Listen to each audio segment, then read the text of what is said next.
lights that I've surrounded us with. They are the 7 traditional visible planets. Yes, Sun and Moon are considered planets in the magical tradition. Each of those planets has associated qualities. We all know about this. And in between, they're supposed to be up on pillars, but you know, life is beautiful. And in between those pillars are walls, and that constructs the temple. A system for Hebrew. It's called Kabbalah. How many of you are familiar with the overview of Kabbalah? Okay. Then we also developed the system with the runes and the 9 worlds of Yggdrasil and all the structures that are associated with that. Okay? So those languages. We have in America been using a mishmash of information that is derived primarily from Kabbalistic forms. All the pagan magical circle is based on Solomonic evocations form. That's where it came from. When you look at the pattern of the ritual, it's identical. And all of the other standardized rituals are based on that Kabbalistic system. Okay, cool, whatever. The one thing we don't have is our own system as Americans. Yet. Now, we do. Because my calling is as a scribe. And scribes work with alphabets. And I took the alphabet and I figured out how it associates with magic. And I took the letters and assigned them to the different things that we need to know about and to work with in magic. And I just sort of said, you know, I got this really solid base in Kabbalah. That's really nice. That fits on the shelf here. And I've got a lot of experience with runes, and that's going to go on this shelf over here. They're part of my background, and I've worked them intensely, but neither of them seemed like they belonged for me. And I finally came up with the details that go into the Abcedrian System. Listen to the name, Abcedrian. A-B-C-E-D. The Abcedrian System. Okay, so how is it based? It's based on the 7 planets, not the 5 elements. They are part of it, but they're not the center. 7 planets. There are 21 lines that connect the 7 points on the triple septagram. Makes 3 stars. So we start with the septagram.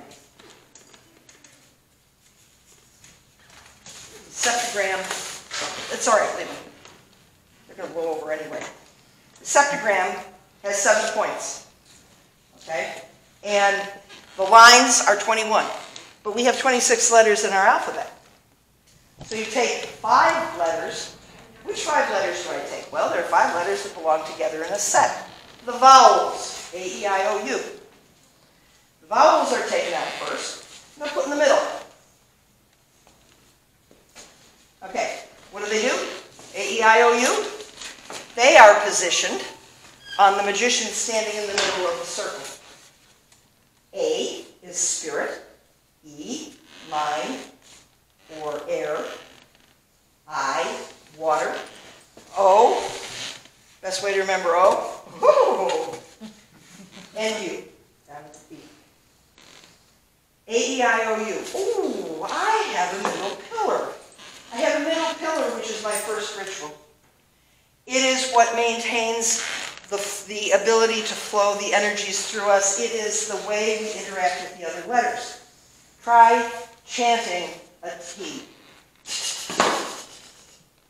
But if you combine it with a vowel, you get ta-ta-tit-to-tu.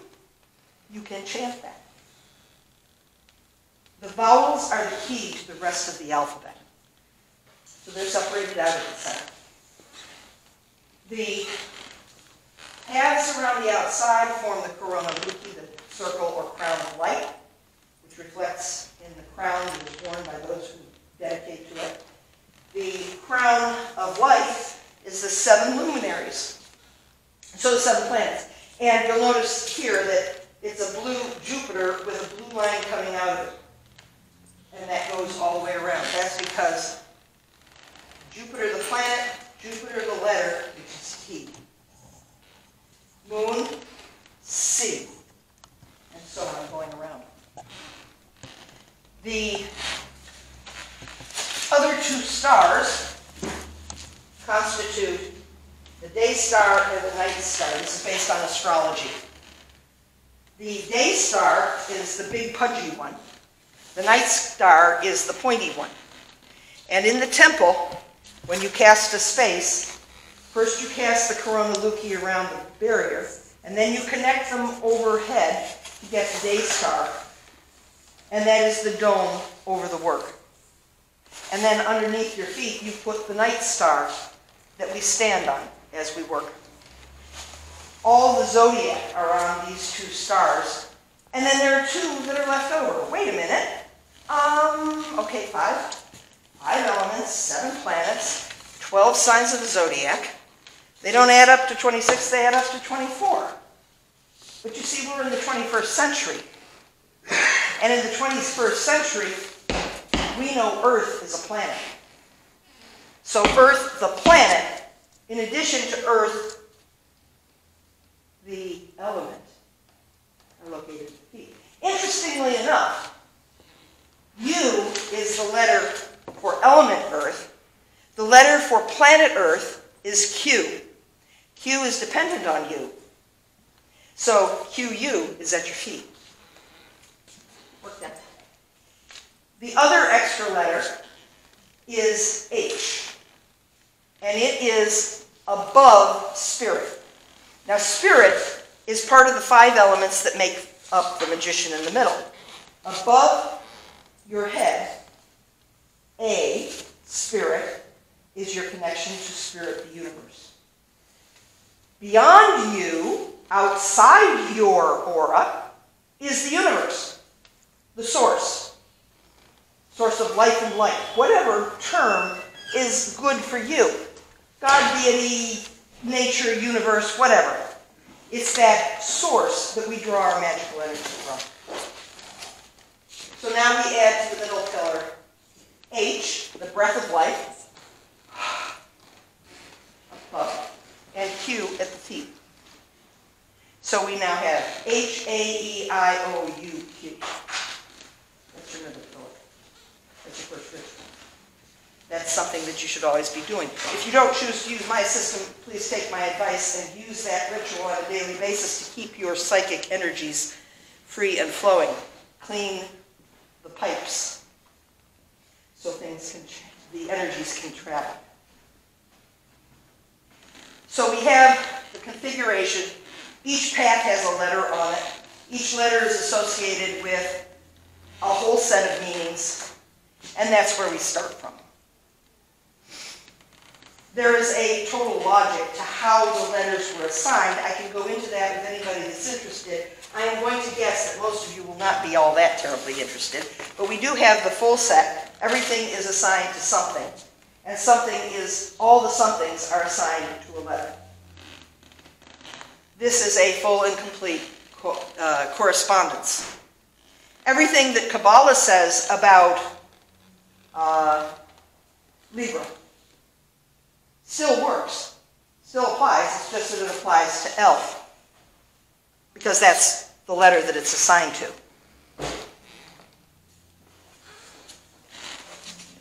Now, we also get into color, because with color you have this whole system that was developed by the Golden Dawn. It was developed in the 1800s. One of the historical facts is it was 1800s in England, and you had all the women who were properly educated with painting, mostly with watercolors, which are harder than oils, but they're cleaner, and don't get your fingers soiled. But they worked with color, and they knew what they were doing because they had been properly classically trained in painting. So they had no problem figuring out colors for everything. And everything had its color.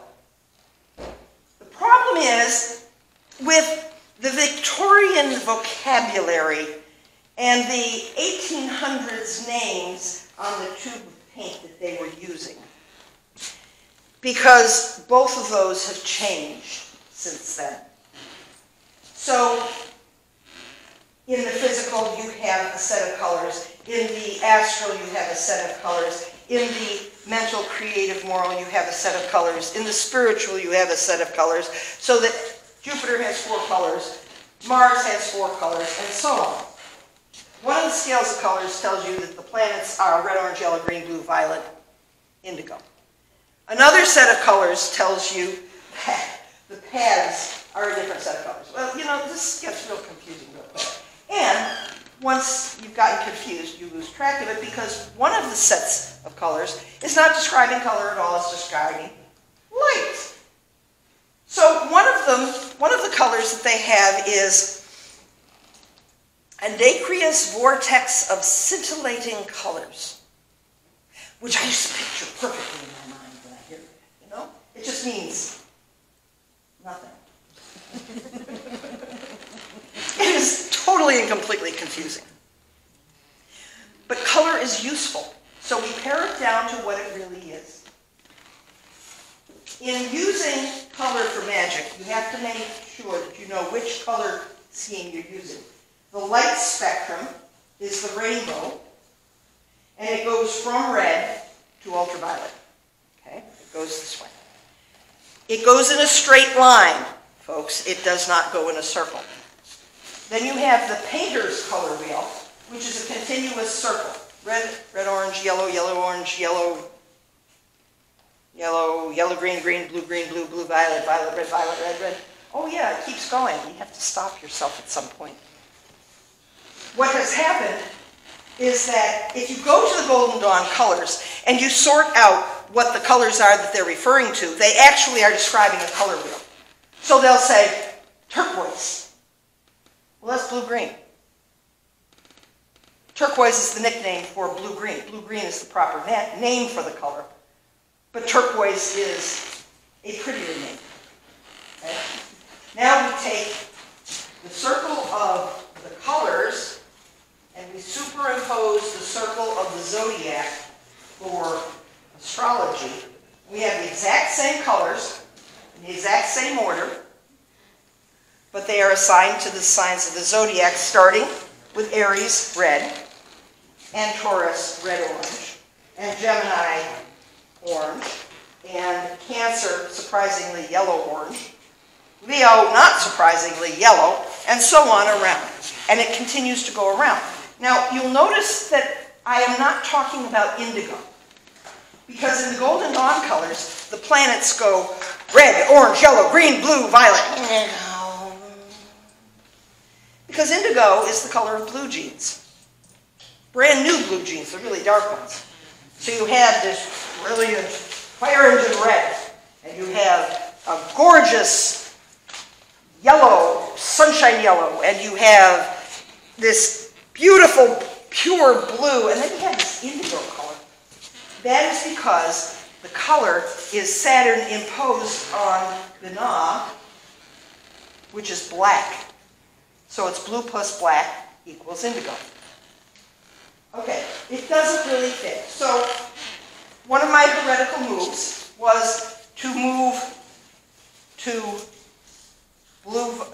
red-violet for Saturn. People are going to argue with me, but I am not dealing with Kabbalah. I am not dealing with Binah. Black is not superimposed on the color. Thank you very much. And the actual color on the tube is called bright rose. It is that intense color that appears to have blue and red. And you can see both colors coexisting in it. It is a gorgeous color. It will be found in the background on Hugh's picture back here.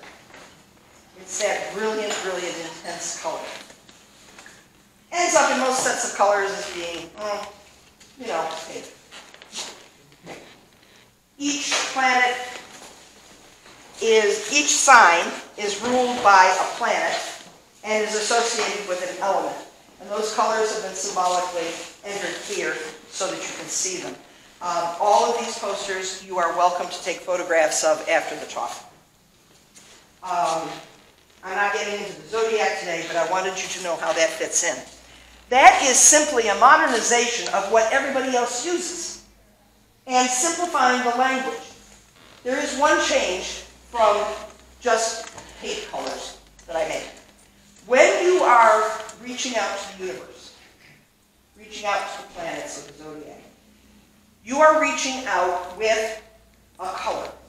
And you are visualizing it as being a solid color, like if the room was filled with fog, and that fog was colored. Okay? It's an opaque color. You reach out with the foggy, solid color. When you touch that force out there, the energy returns as a ray of light. And then it is the pure gem color. So you reach out with blue, what you get back is a pure emerald ray. With sun, it's citrine. Mercury is amber. Saturn is alexandrite, which has a really peculiar quality of changing color. In incandescent light, it has a blue and violet, and in daylight, it has a pink color. I'll come back to that in a moment. Ruby, emerald, amethyst, and emerald. The reason Saturn has this dual color nature is that it's on the outside of the solar system. It looks into the sun, but it also looks out to space. So it is the point of transition. It is traditionally the gate through which life begins at conception, and the point of departing at death.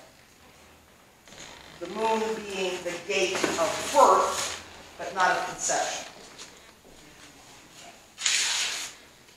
So, now what we have, as you can see, is that we're building a system. We've got colors because colors are really easy for tapping into an energy. You can visualize the green of Venus and impose it on your experience of green growing things, the force of life. You can associate the life-giving qualities of the solar sun, and so on. And the colors help with that. There are numbers associated. They're the same as they are with any other system. Jupiter 3, Saturn 3, Jupiter 4, Mars 5, Sun 6, Venus 7, Mercury 8, Moon 9, and Earth 10. Here's an interesting thing. You take that 3 through 9 for the planets, add them together. They add up to 42. For those of you in the know, this is the answer to the universe. But we add Earth, which is 10. And when you take 42 plus 10, you get 52. Which is two things. It's a playing deck of cards, as well as the cycle of the year. Ooh. I'm enough of a Kabbalist to know that when you have two things that are the same number, you might be able to do something with that. Oh my goodness, look at this. We take 52. It's 52 weeks of the year. So now we have a calendar with a year cycle. And that's what's represented on the walls. Every one of those vertical columns is a week of the year.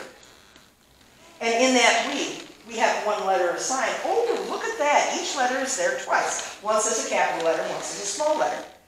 Guess what? 26 plus 26 equals 52. So each week has its own letter, which means that each week has everything associated with that letter. So, if X is the letter for the sun, then the week in which X occurs, everything having to do with the sun is emphasized, happens to be between November 19th and November 25th. It's the crossover between Virgo and Sagittarius. It is in the season of Jupiter, and it has other qualities associated with it. No. What? Season of Jupiter? Have you ever heard of planetary seasons before? Because now that we have the letters on the weeks, we can now assign the walls to the planets. We can assign sets of weeks to different planets. planet Earth has the number 10. So the first 10 weeks of the year are ruled by, they are the season of planet Earth. The next 9 weeks are Moon. The next 8 weeks are Mercury. And so on around the year. And just to let you know, the reason that the Thanksgiving to Christmas season is so harried and rushed is that you have the last 3 weeks being Saturn, and the 4 weeks before that is Jupiter. So that's 2 seasons in 7 weeks. So the further through the year you go, the faster the seasons go. So now we have planetary seasons. So there are 8 celebrations of the cycle of the year, but they are located at different places than at the solstices and equinoxes. And when does that year begin? This is something that I have simply defined. I sat down and I thought and cogitated, what is the beginning of the year? Is it Samhain? Is it Yule? Is it the spring equinox? What is it? And then I realized that the entire world celebrates the beginning of the year with me on January 1st. Our entire mindset, how we live our lives, is based on the year beginning January 1. So the cycle of the year begins on January 1. I talked about weeks. Every week has all these things assigned to it. A week is 7 days. 7 days uniformly. Always. Okay? This is deep in our psyche. Okay? So if we start on January 1st, then the next week begins on January 8th. And so on around the year. In leap years, February presents a challenge. It's an intercalendric day. It shifts the day of the week for everything else. So the week does not always begin on Sunday. It begins on whatever day of the week January 1st occurred on. I'm now organizing the entire calendar. This is a good thing. Next, we have the need for things like the names to address God.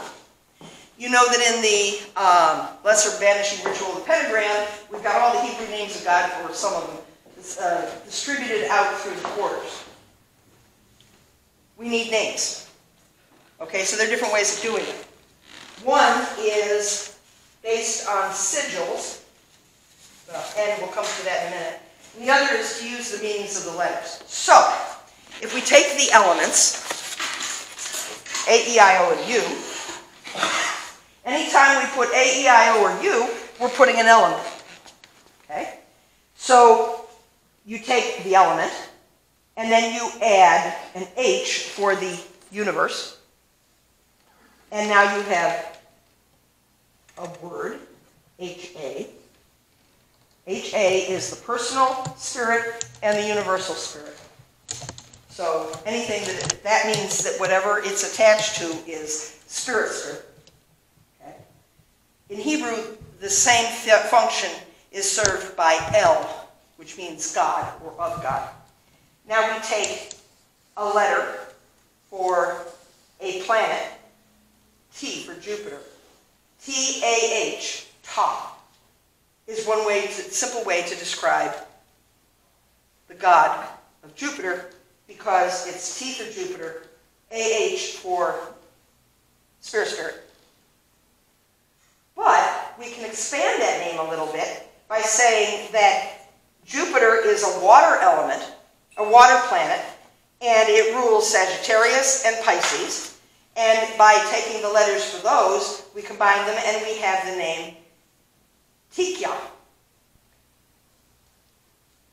So we now have a very loaded word that means Jupiter and all it rules and all it influences. Systematically go through them all. And you get the same thing. You get a set of names. Same thing is done with the zodiac. Same thing can be done with the elements. It's a way of constructing a name. Now, by the way, this stretches beyond. So if you want a magical name, you can use the letters that represent the forces that you want to include in that name. Okay? So it becomes a customized word that has no previous meaning, but does have every single letter in it meaning something. Now another method is to go back to the numbers. Numerology is used in almost every system. You have numbers that have meaning. Okay, so in Kabbalah you have 1 through 22, but you also have 1, 2, 3, 4, 5, 6, 7, 8, 9, 10, 20, 30, 40, 50, 60, 70, 80, 90, 100, 200, 300, 400, 500, 600, 700, 800, 900. They're all assigned to a letter. So if you have a word that is ABC, you take the numbers 1, 2, and 3 and add them together, and that is 6, and that's the number of that word. That's fundamentally what numerology is all about. The reason you do it is because any word that equals 6 is related to the word you just found the number for. Okay, that is standard across the board numerology. That's the quick and dirty. The 2-minute explanation. In this system, we don't use numbers that are fixed. If you're working with Saturn, you make a grid of 3 columns, and you just write out the alphabet on it. Every letter in the first column is numbered 1. Everything in the second column is numbered 2. Everything in the third column is numbered 3. So now to take God, we have G-O-D. So it's 1, 3, 1. So the total of the word God is 5. But the other thing that I've done is I have just drawn out a 2-line sigil. I go G-O-D, G-O-D, and that gives me a sigil. Now if I take the word God and look at Jupiter instead, Jupiter has 4 columns. Now it becomes G-O-D. Mercury is not here because, well, it's Halloween, and he is a ghost jackal gargoyle. He's kind of cute. He gets a little, he likes to sniff. He sniffs people up. And he's very Halloweenish. Jesus is a griffin, which is a Greco-Roman design. So that's the European form. So they're from all around the world. There are also adepts that the guardians answer to. These are, if you are familiar with Tibetan work, these are tulpas. These are astral beings that I have created and empowered and tied to a crystal for its life force. It doesn't draw from me, thank you very much. Because I read about what other people have done with this and how it backfired on them, and I don't care to have that backfire on me. I learned from history. So there are adepts who are like the bodhisattvas, who are humans who have gone beyond the need for human expression, but they are still looking back to help us. And they are anybody that is in conjunction with that ray, that planet, that is willing to answer, is who answers. It's not a set of specific beings. And I've made an agreement with them that they will answer to certain names, certain given names. And that way, it's a means of communication. It's more like a title than a name. There's a God name, as I indicated. So we have names in all the worlds for all these beings. And it's very much like Kabbalah in how that is structured. Okay. So that is the fundamental structure. The details are all laid out in more detail than you probably have any interest in, but the details are collected in such a way that it is a full system. There is nothing magical that I need to do that I cannot do with this system. And it is very malleable. And there are things that I have not worked out with. For example, calling spirits in evocation. I have not done any of that because I don't do that kind of work. That is not, with any system, something that I do. In theory, it should be possible, although you're going to get spirits who answer to a name that indicates that they probably are going to say, who are you, what do you want, and what's this all about? Because they've never been called before, because they're brand new names. So I leave it to someone who works with evocation to investigate that part of it. The same thing with music. Music ties into this. You can, the platonic music scale allows you to tie different notes to planets. I don't do that. I don't read music anymore. I only read it as a kid when I had to take organ lessons. But you can do that. You can tie it.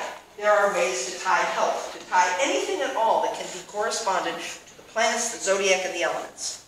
They all can be laid out within this system. You're not borrowing anybody else's culture. You're not appropriating anybody else's culture. This is our culture. This is our alphabet. Okay? So, this is the first truly American system that has been developed. It's called Abcedrian for obvious reasons. It's based on the alphabet. And the American English. Oh, and by the way, it's the American English alphabet, I will have you know. And Connecticut, thank you very much, because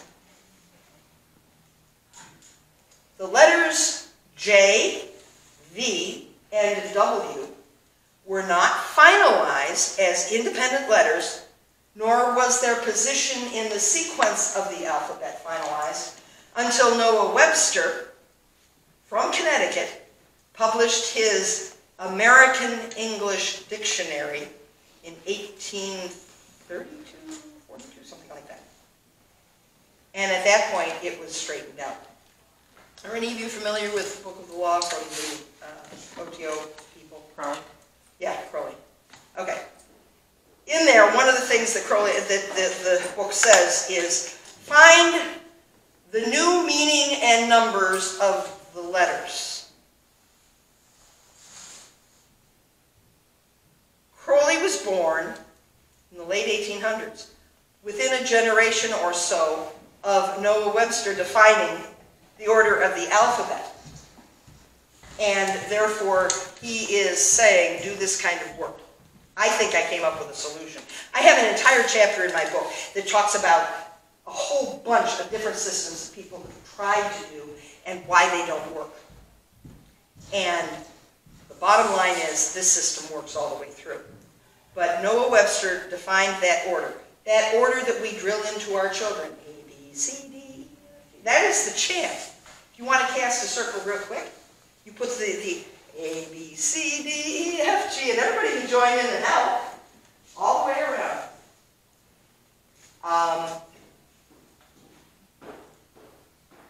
Are there any questions or challenges, which is fine? And I've got a question. Yeah. Okay, this is wonderful. My head is spinning. Yeah. Do you have this anywhere that's written down? Or Yes. Do we just Yes. take pictures of it?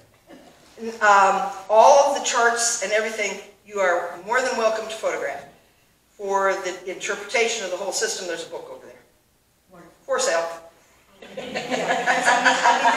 This is a wonderful class. It's like looking at physics for the first time in my life. It's wonderful, but I really need The book is a little more systematic, yeah, and it's a little more detailed. And the charts are there for when you need to go back to them.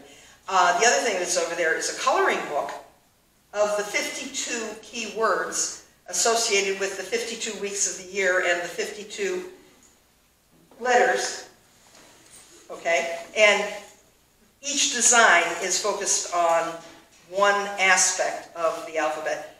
But I sent a copy to my extraordinarily conservative and mundane half-sister in Florida, and she thought it was rather entertaining and quite informative. I said, got the toe in the door! Yes, it is written down. Wonderful, thank you. Now, Gretchen, last year for those who didn't come, I went to Lustration last year, and Gretchen did a wonderful ritual with this system. Right. And at the time, I didn't really understand the context of it, but now having done the workshop, I can see the logistics behind it, and I can see the logic behind it in a lot of ways. It makes perfect sense to me. When you are erecting a temple in this system, would you need the banners with the pillars? Okay. When Christina constructed the circle today, what did she have? Nothing. No, she had her one. Okay. Okay. But Okay, so you can do it that way. Okay. Or you can do it full dress. When I'm doing something for other people, I try as much as time permits to do as full as I can in the way of design, because that allows people to experience more than they can do at home. Right. I am a trained artist and art teacher, and I like using my hands, and I get frustrated at not finding 7-pointed stars on everything. So I make things. Okay? It's one of my addictions. I make things. And so, to me, the banners are something that I just do. If you want banners, you could just use a plain piece of fabric. Okay. If you don't want banners, you don't have to.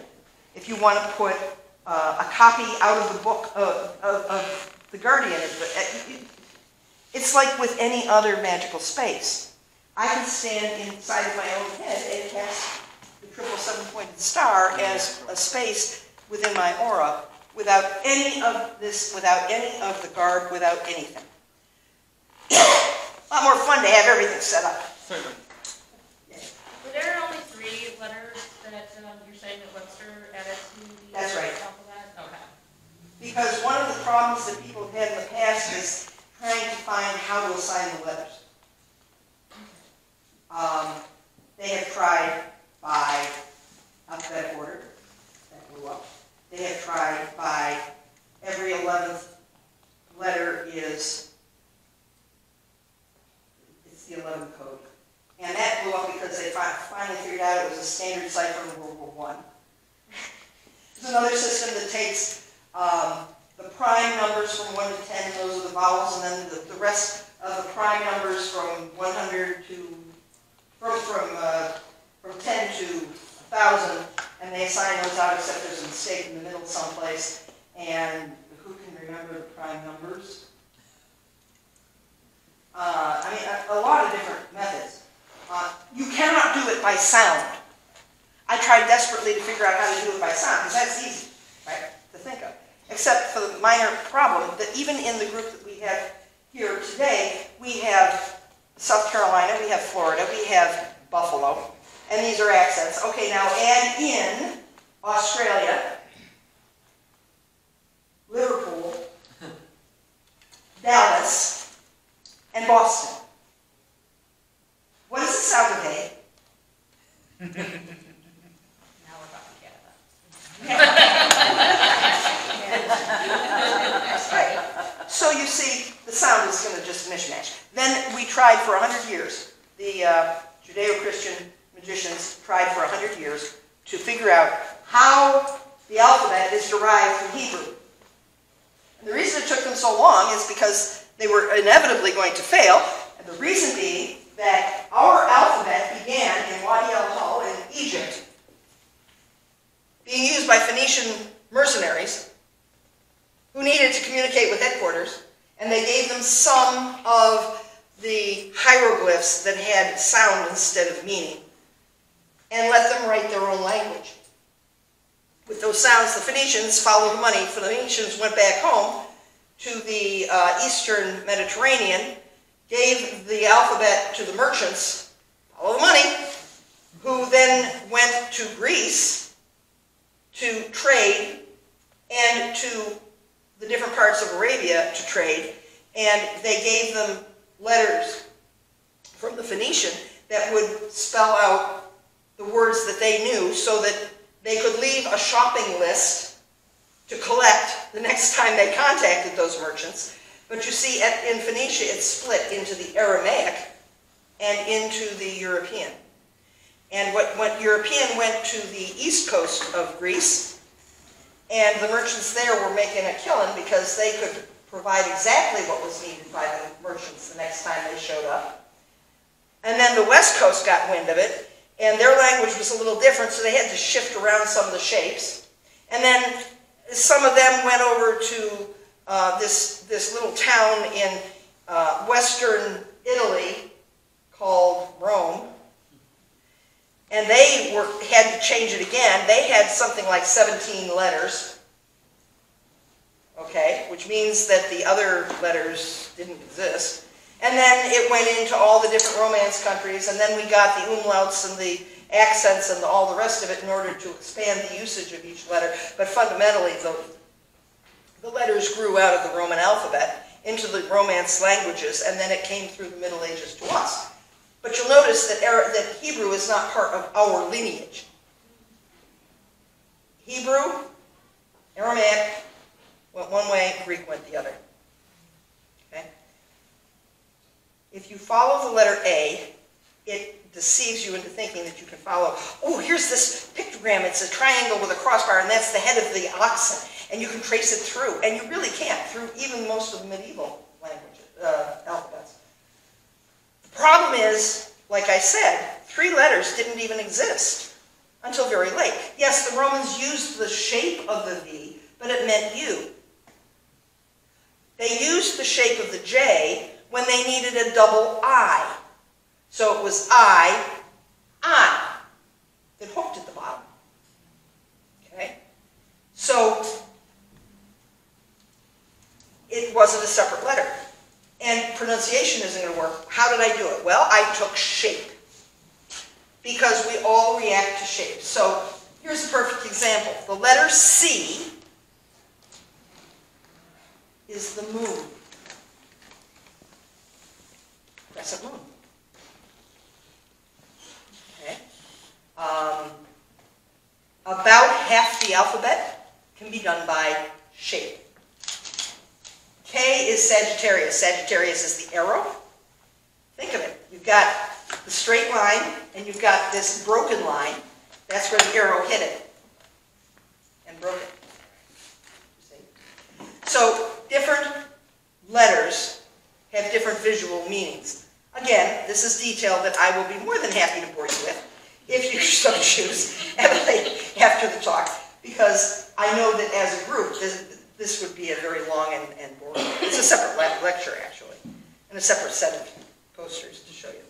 But the point being that there is complete logic behind it. Interestingly, I went through all 26 letters. I got to 25 of them assigned. I had 1 letter left over. And I looked at the planets, the zodiac, and the elements, and I had 1 symbol left over that I needed to assign. So, okay, remainders. But then I looked at it again, and I realized there's perfect sense. Okay, so we came to the point of having 1 and 1 left over by going through a very systematic process that would make Mercury proud. And that was the planet left over. And the letter was N. So that one was assigned because the system removed every other possibility. What remained was N. So that is the only one that was done in what some would consider an arbitrary manner. Any other questions? And thank you very much for coming to the lecture.